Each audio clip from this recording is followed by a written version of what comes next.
In the sun-scorched desert of New Mexico, a trailer sat parked behind a seemingly ordinary home. But inside was something no one could have imagined.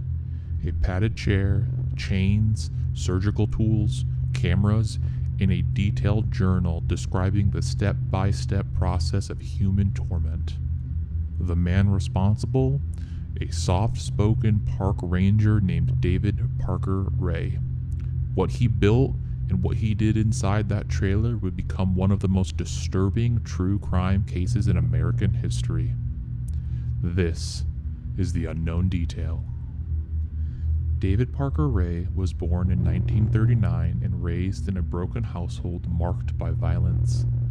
By the time he reached adulthood, he had developed a deep fascination with dominance, control, and pain, interests he kept carefully hidden. Outwardly, he was a mechanic and park ranger, quiet, friendly, a man who enjoyed working on cars and spending time in the desert.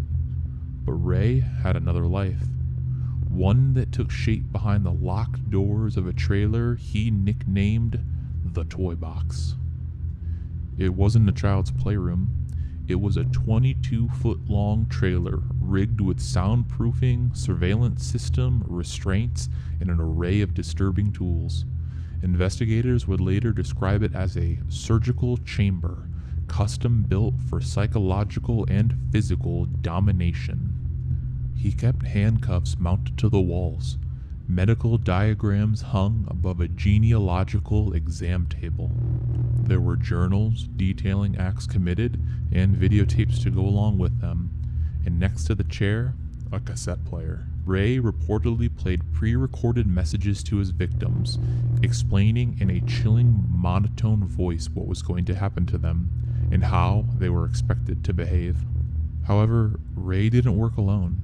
His girlfriend, Cindy Hendy, and at times even his own daughter, allegedly helped lure women to the property, usually sex workers, drifters, or vulnerable individuals unlikely to be reported missing. Once inside the trailer, victims were drugged, possibly with barbiturates like sodium pentothal or benzodiazepines, causing blackouts and memory loss. Survivors later described waking up disoriented, restrained, and surrounded by devices they didn't understand. One survivor, Angelica Montano, went to police in 1996, telling them she had been abducted and held in the trailer for days. She was disbelieved and let go.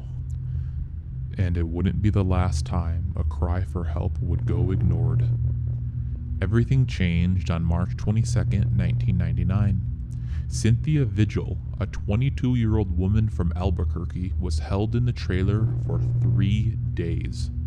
On the third day, while Ray was momentarily distracted, she managed to grab a set of keys and unlock her restraints.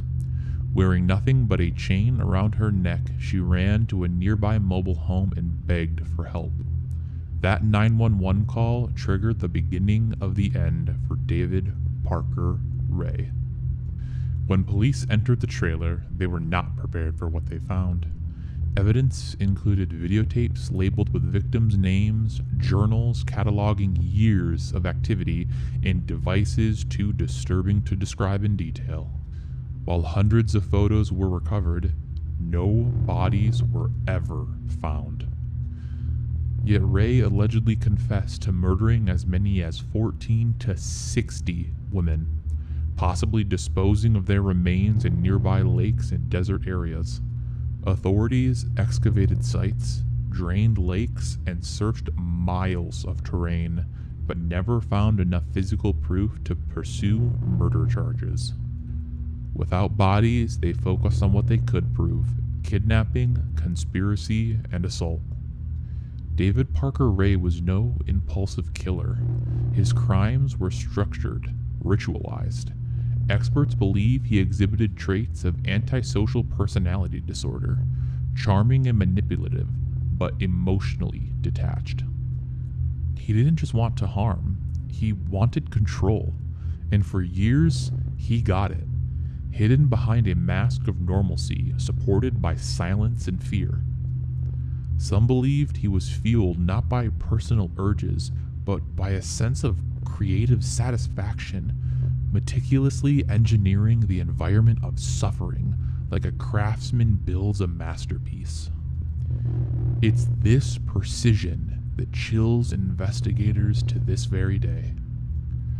Ray was arrested and charged with 12 counts, including kidnapping, criminal sexual penetration, and conspiracy. In a plea deal, he was sentenced to 224 years in prison. His girlfriend, Cindy Hendy, received 36 years for her role. She has since been released. His daughter, Glenda Jean Ray, received probation for cooperating with the investigation.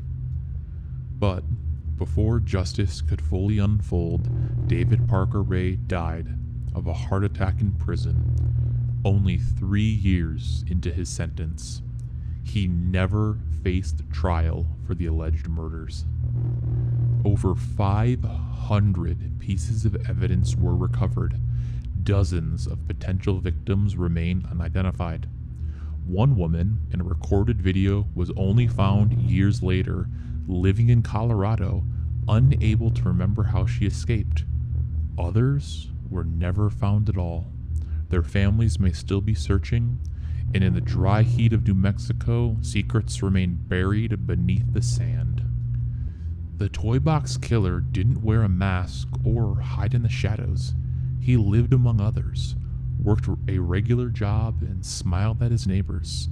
Yet behind locked doors, he built one of the darkest legacies in American criminal history. It's a reminder that monsters we fear often look like everyone else. Evil doesn't always knock on the door. Sometimes it builds its own, and sometimes no one hears the screams. What he did may never be fully known. The truth was buried, silenced, hidden in the unknown detail. Thank you for watching. If this story kept you thinking, there's more where that came from, as we continue to explore true crime, strange legends, and the shadows where fear and fact overlap. So, if you haven't already, subscribe, leave a comment, and turn on notifications to never miss an episode. Until next time, stay curious and stay in the dark.